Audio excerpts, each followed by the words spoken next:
បាទសូមស្វាគមន៍ Welcome to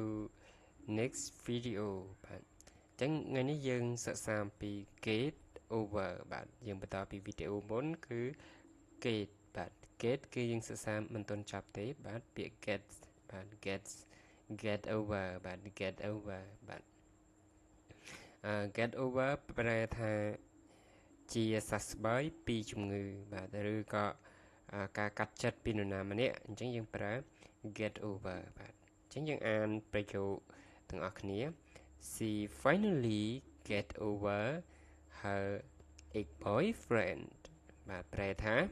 ចុងក្រោយនាងកាត់ចិត្តពីសង្សាររបស់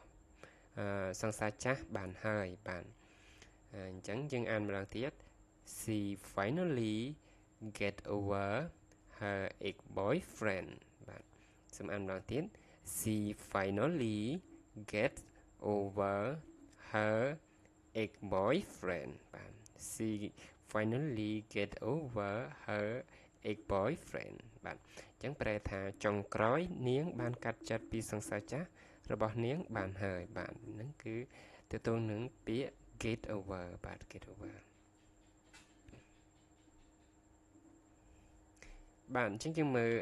ពាក្យបន្ទាប់ទៀត I will get the mechanic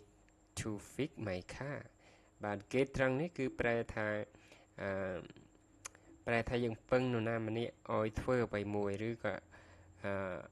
ឲ្យនរណាម្នាក់ធ្វើអ្វីមួយអញ្ចឹងអានឹង get ត្រង់នេះបាទ I will get the mechanic to fix my car បាទប្រែថាខ្ញុំនឹងឲ្យជាងជួសជុលឡានរបស់ខ្ញុំបាទខ្ញុំនឹងឲ្យជាងជួសជុលឡានរបស់ខ្ញុំបាទអញ្ចឹង I will get the mechanic to fix my car បាទអញ្ចឹងបងប្អូនសាអានទាំងអស់គ្នា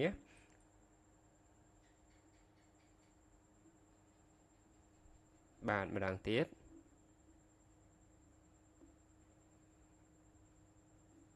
បាទល្អណាស់បាទ I will get the mechanic to fix my car